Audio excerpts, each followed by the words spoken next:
আমি এর বাপ কিনা সে কথা জিগামো না, আমার স্ত্রী তার মা কিনা তাও জিগামো না। কার বুকের দুধ খেয়ে সে মানুষ হইল, কার পিঠে চলে সে পাঠশালায় গেল, আমি কিছুই জিগামো না। রাজনীতিতে একটা কথা আছে, শত্রুকে ঘায়েল করতে হলে প্রথমে তার পায়ের তলার মাটি সরিয়ে দিতে হয়। আমার নীতি আছে, কিন্তু ঈমান নাই। তোর দেখছি কোনোটাই নাই। না থাক, আমি যাই। সব শালি সাল। আমি এতদিন তোমার চাকর ছিলাম কেন জানো? জানো না, নেতা নেতা হবার সাথে একজন খলনায়ক অভিনেতা নায়ক কিংবা নায়িকাদের চেয়ে কোনো অংশে কম নয়। শুধুমাত্র বাংলাদেশের সিনেমাতেই নয়, বিশ্বের সব ধরনের ভাষার চলচ্চিত্রে বড় একটা অংশ জুড়ে থাকে খলনায়কের অভিনয়। ঢালিউডের সূচনার লগ্ন থেকে বাংলা সিনেমার খলনায়কদের খুব গুরুত্বপূর্ণ অংশ হিসেবে দেখা হতো, কিন্তু নির্মম সত্য যে বর্তমানের সিনেমাতে আর তেমন ভালো মানের খলনায়কদের দেখা যায় না। সেই সঙ্গে হারিয়ে যাচ্ছে কৌতুকের মতো বড় চরিত্রগুলো। এক কথায় চরম সংকটে পড়েছে ঢালিউড সিনেমার খলনায়ক ও কৌতুক অভিনেতা। আজকের এই ভিডিওতে আলোচনা করব সোনালী যুগের সর্বকালের সেরা 5 জন ভিলেন সম্পর্কে। এবং গাইস, এর আগে বাংলাদেশের সর্বকালের সেরা 10 জন ভিলেন সম্পর্কে আমাদের এই চ্যানেলে ভিডিও আপলোড করেছিলাম। সেই ভিডিওতে অনেকেই তাদের নিজেদের মত প্রকাশ করেছে এবং তাদের এই ভালোবাসা দেখেই এই ভিডিওর পার্ট 2 বানিয়েছি। এবং গাইস, ভিডিও আপনাদের কেমন লাগে অবশ্যই কমেন্টে জানাবেন, এবং আপনার মতে কে কে সর্বকালের সেরা 5 জন ভিলেনের তালিকায় থাকতে পারে অবশ্যই কমেন্টে জানাবেন। গাইস, অবাক করা ব্যাপারটি হচ্ছে আজকের লিস্টের যেই 5 জন খলনায়ককে নিয়ে আলোচনা করব, সেই 5 জন খলনায়কের মধ্যে একজনও বেঁচে নেই। তারা না ফেরার দেশে চলে গেছে, কিন্তু তাদের নিয়ে এখনও নিয়মিত আলোচনা হয় সিনেমা পাড়ায়। এবং গাইস, চ্যানেলে নতুন হলে অবশ্যই সাবস্ক্রাইব করবেন। তো চলুন কথা না বাড়িয়ে ভিডিও শুরু করা যাক।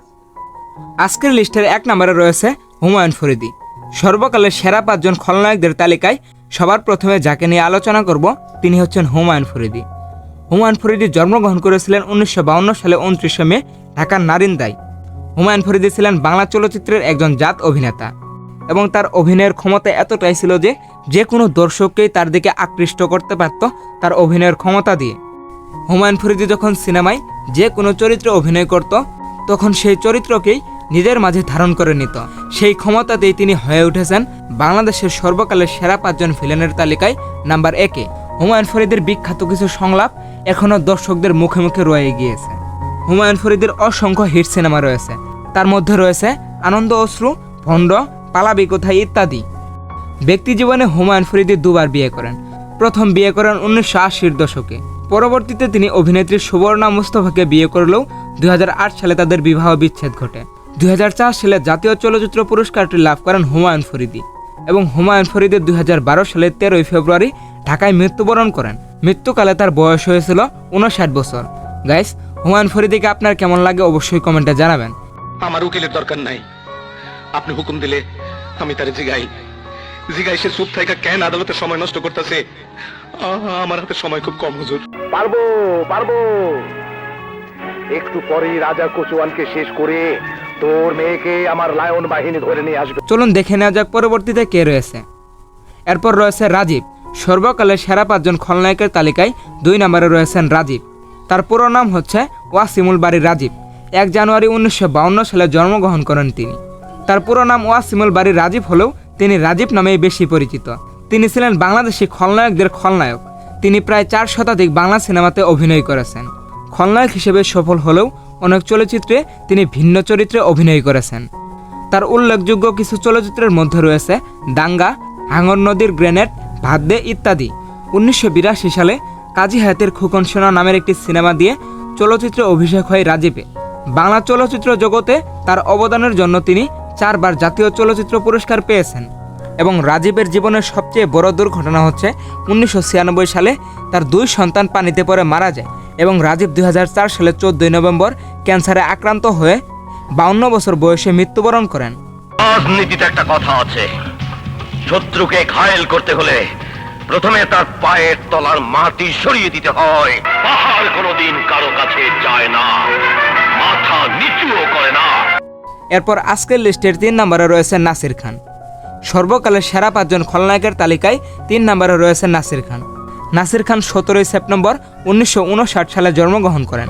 তিনি একজন বাংলাদেশের গুণীমান অভিনেতা। তিনি অসংখ্য ছবিতে খলনায়ক চরিত্রে অভিনয় করেছেন। নাসির খান 5 শতাধিক বাংলা চলচ্চিত্রে অভিনয় করেছেন। তার উল্লেখযোগ্য চলচ্চিত্রের মধ্যে রয়েছে বেদের মেয়ে জ্যোৎস্না, অন্তরে অন্তর, বিক্ষোভ, এই ঘর এই সংসার, পাগল মন ইত্যাদি। নাসির খান খলনায়ক হিসেবে সবচেয়ে বেশি পরিচিত। তার দেয়া বিভিন্ন সংলাপ দর্শকের মুখে মুখে এখনও শোনা যায়। তার সংলাপগুলোর মধ্যে রয়েছে, মামা বলতো ভাগ্নে বেশি লোভ করিস নে, আমার দয়া আছে কিন্তু মায়া নাই, কথা কম কাজ বেশি, মানুষকে আমি বড় ভালোবাসি, আমার দুঃখ আছে কিন্তু কষ্ট নাই, এবং রয়েছে মুরব্বী যা বলে বুদ্ধিমানরা সে মতো চলে। কথা কম কাজ বেশি, মানুষরে আমি বড় ভালোবাসি। মামা বলতো ভাগ্নে মেয়ে মানুষের তেজ রাখিস নি। তুই তো জানোস আমার দুঃখ আছে কিন্তু কষ্ট নাই। আমার নীতি আছে কিন্তু ঈমান নাই। তোর দেখছি কোনোটাই নাই। আমার দয়া আছে কিন্তু মায়া নাই। মুরব্বী যা বলে বুদ্ধিমানরা সেই মতোই চলে। এই সংলাপগুলো ছিল অন্যতম। এবং নাসির খান অভিনীত চলচ্চিত্রের মধ্যে আরও রয়েছে আলিফ লাইলা, সুপারম্যান, রবিন হুড ইত্যাদি। বেশ কিছু শিশুত্ব চলচ্চিত্রে অভিনয় করে শিশুদের কাছেও তিনি বেশ জনপ্রিয়। কিন্তু তার কাজের স্বীকৃতিতে তাকে রাষ্ট্রীয়ভাবে কোনো জাতীয় সম্মাননা দেওয়া হয়নি। এবং নাসির খান 2007 সালে দুনিয়ার মায়া ত্যাগ করে 47 বছর বয়সে মৃত্যুবরণ করেন। আমার নীতি আছে কিন্তু ঈমান নাই। তোর দেখছি কোনোটাই নাই। না থাক, আমি যাই। এরপর আজকের লিস্টের 4 নম্বরে রয়েছে মিজু আহমেদ। সর্বকালের সেরা 5 জন খলনায়কের তালিকায় 4 নম্বরে রয়েছে মিজু আহমেদ। অভিনেতা মিজু আহমেদের প্রকৃত নাম হচ্ছে মিজানুর রহমান। তিনি জন্মগ্রহণ করেছিলেন 1950 সালে 17 ডিসেম্বর কুষ্টিয়ায়। 1974 সালে নারায়ণ ঘোষ মিতার তৃষা ছবির মাধ্যমে খল অভিনেতা হিসেবে চলচ্চিত্রে আগমন তার। এরপর গাংচিল, মাসুম, জনতা সহ 300 শতাধিক ছবিতে অভিনয় করেন মিজু আহমেদ। চলচ্চিত্র শিল্পী সমিতির সভাপতিতেও নির্বাচিত হন মিজু আহমেদ। 80-র দশকে তিনি নাট্যধর্মী মহানগর, সঙ্গীত নাট্যধর্মী নয়নের আলো, অপরাধ নাট্যধর্মী সারেন্ডার ও নাট্যধর্মী সত্য মিথ্যা চলচ্চিত্রে অভিনয় করেন। 90 দশকে তার অভিনীত উল্লেখযোগ্য চলচ্চিত্রসমূহ হল অপরাধধর্মী দাঙ্গা, ত্রাস, ত্যাগ, দেশপ্রেমিক খলনায়ক এবং মুক্তিযুদ্ধ ভিত্তিক হাঙ্গর নদীর গ্রেনেড, অপরাধধর্মী আম্মাজান। 1992 সালে ত্রাস চলচ্চিত্রে অভিনয়ের জন্য তিনি শ্রেষ্ঠ পার্শ্ব অভিনেতা বিভাগের জাতীয় চলচ্চিত্র পুরস্কার অর্জন করেন। এছাড়াও 2010 সালে ওরা আমাকে ভালো হতে দিল না চলচ্চিত্রে অভিনয়ের জন্য তিনি শ্রেষ্ঠ খলনায়ক চরিত্রের অভিনেতা বিভাগের জাতীয় চলচ্চিত্র পুরস্কার অর্জন করেন। এবং তিনি 2017 সালে ঢাকা থেকে ট্রেনে করে মানুষ কেন অমানুষ চলচ্চিত্রের শুটিং করতে গিয়ে দিনাজপুরে যাওয়ার পথে মৃত্যুবরণ করেন। ভাই, গরু বললি শকুন ডাকতে হয় না। বুঝতে পারতেছেন না জীবনের প্রশ্ন। এরপর আজকের লিস্টের 5 নম্বরে রয়েছে খলিল। সর্বকালের সেরা 5 জন খলনায়কের তালিকায় 5 নম্বরে রয়েছে খলিল। খল অভিনেতা খলিলের প্রকৃত নাম খলিলুল্লাহ খান। 1934 সালে 1 ফেব্রুয়ারি সিলেটে জন্মগ্রহণ করেন। ছাত্র জীবন থেকেই তিনি অভিনয়ের সঙ্গে যুক্ত। প্রথমে মঞ্চে কাজ করেন। 1960 সালে প্রীত না জানে রীত ছবির মাধ্যমে নায়ক হিসেবে বড় পর্দায় আসেন তিনি। পরে সোনার কাজল ছবিতেও নায়ক হিসেবে অভিনয় করেন তিনি। জঙ্গলি ফুল ছবি দিয়ে খলনায়ক হিসেবে যাত্রা শুরু তার। 2012 সাল পর্যন্ত প্রায় 650 ছবিতে অভিনয় করার পাশাপাশি টিভি নাটকেও অভিনয় করেন।